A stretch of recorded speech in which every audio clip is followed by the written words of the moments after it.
सोचकर शीतला माता धरती पर राजस्थान की डुंगरी गांव में आई और देखा कि इस गांव में उनका मंदिर नहीं है और न ही उनकी पूजा होती है। माता शीतला गांव की गलियों में घूम रही थी। तभी एक मकान के ऊपर से किसी ने चावल का उबला पानी नीचे फेंक दिया। उबलता पानी शीतला माता के ऊपर गिरा, जिससे कि माता के शरीर में फफोले पड़ गए। शीतला माता के पूरे शरीर में जलन होने लगी। वो गांव में इधर उधर भाग भाग के चिल्लाने लगी, अरे मैं जल गई, मेरा शरीर तप रहा है, कोई मेरी मदद करो। लेकिन उस गांव में किसी ने माता की मदद नहीं की। वहीं अपने घर के बाहर एक कुम्हारन महिला बैठी थी। उस कुम्हारन ने देखा कि वो बूढ़ी माई पहले से ही बहुत जल गई है। उसके पूरे शरीर में तपन है, पूरे शरीर में फफोले पड़ गए हैं। वो तपन को सहन नहीं कर पा रही है। तब उस कुम्हारन ने कहा कि माँ तू यहाँ आकर बैठ जा, मैं तेरे शरीर के ऊपर ठंडा पानी डालती हूँ। कुम्हारन ने उस बूढ़ी माई पर खूब सारा ठंडा पानी डाला और बोली, हे माँ, मेरे घर में रात की बनी हुई रबड़ी रखी है, थोड़ा दही भी है, तू दही राबड़ी खा ले। जब बूढ़ी माई ने ज्वार के आटे की राबड़ी और दही खाई तो उसके शरीर को ठंडक मिली।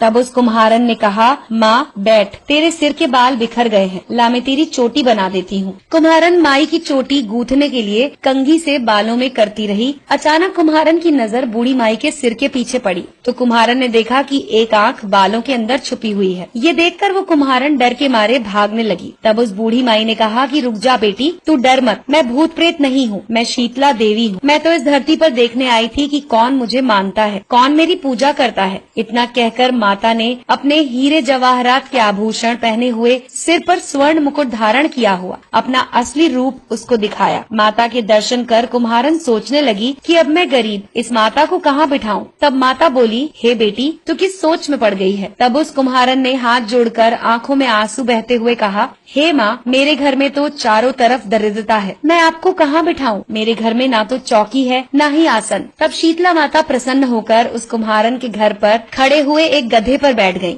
और हाथ में झाड़ू, दूसरे हाथ में डलिया लेकर उस कुम्हारन के घर की दरिद्रता को झाड़कर उस डलिया में भरकर फेंक दिया। उस कुम्हारन से कहा कि बेटी, मैं तेरी सच्ची भक्ति से प्रसन्न हूँ, अब तुझे जो भी चाहिए मुझसे वरदान मांग ले। कुम्हारन ने हाथ जोड़कर कहा कि माता, आप इसी गाँव में स्थापित होकर यहीं रहो और जिस प्रकार आपने मेरे घर की दरिद्रता दूर की है, वैसे ही जो भी होली के बाद सप्तमी को भक्ति भाव से पूजा कर आपको ठंडा जल, दही और बासी ठंडा भोजन कराए, उसके घर की दरिद्रता को साफ करना और उसकी पूजा को जरूर स्वीकार करना। नारी जाति का अखंड सुहाग रखना, उसकी गोद हमेशा भरी रखना। साथ ही जो पुरुष शीतला सप्तमी को नाई के यहाँ बाल ना कटवाए, धोबी को कपड़े ना धुलाए और पुरुष भी आप पर ठंडा जल चढ़ाए, नारियल का फूल चढ़ाए, तो आप उसके धंधे और व्यापार में कभी दरिद्रता न आने देना। तब माता ने तथास्तु कहा और उस कुम्हारन को वरदान दिया और ये कहा कि मेरी पूजा का मुख्य अधिकार इस धरती पर सिर्फ कुम्हार जाति का होगा। उसी दिन से डुंगरी गांव में शीतला माता स्थापित हो गई और उस गांव का नाम हो गया शील की डुंगरी। शील की डुंगरी में शीतला माता का मुख्य मंदिर है। शीतला सप्तमी पर वहाँ बहुत बड़ा मेला लगता है। इस कथा को सुनने के बाद घर की दरिद्रता का नाश होने के लिए शीतला माता से सभी लोग मनोकामना करें और शीतला माता से मनोकामना में मांगे कि आपकी दरिद्रता